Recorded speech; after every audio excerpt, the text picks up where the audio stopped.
You've had the distinct honor and pleasure of having some of your emails, many of your emails, released to the public over the last few days. And there have been questions or controversy, some ginned up, but some questions raised about some of them. And I want to get you on the record addressing some of them. There was an email sent to you from an executive at EcoHealth Alliance, and this is one of the companies that funded some of the research at the Wuhan lab. And this email thanked you for basically saying you believed that the origins of the coronavirus were natural. This email said, quote, I wanted to say a personal thank you on behalf of our staff and collaborators for publicly standing up and stating that the scientific evidence supports a natural origin for COVID-19 from bat to human spillover, not a lab release from the Wuhan Institute of Virology. That email was April 18th.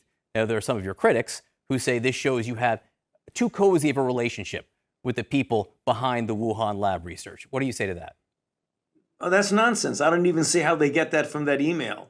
That email was sent to me from them. I have always said, and will say today to you, John, that I still believe the most likely origin is from an animal species to a human, but I keep an absolutely open mind that if there may be other origins of that, there may be another reason. It could have been a lab leak.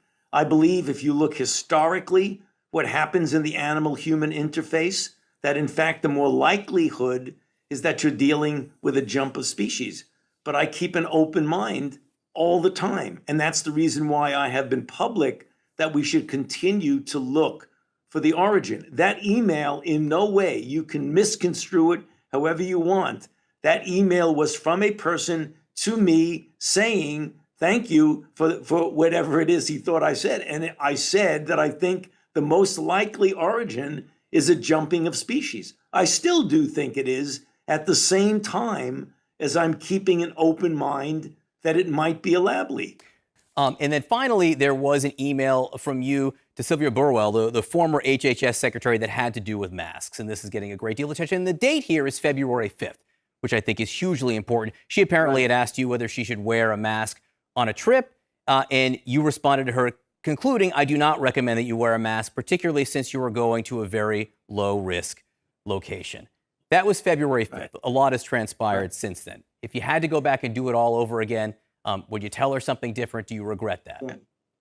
Well, you know, John, let's get real here. If you look at scientific information as it accumulates, what is going on in January and February, what you know as a fact, as data, guides what you tell people and your policies. If March, April, May occur, you accumulate a lot more information and you modify and adjust your opinion and your recommendation based on the current science and current data.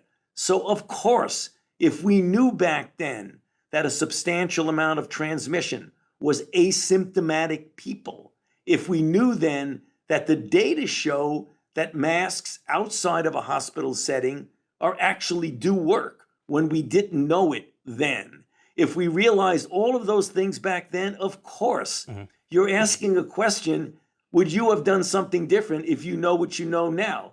Of course people would have done that. That's so obvious.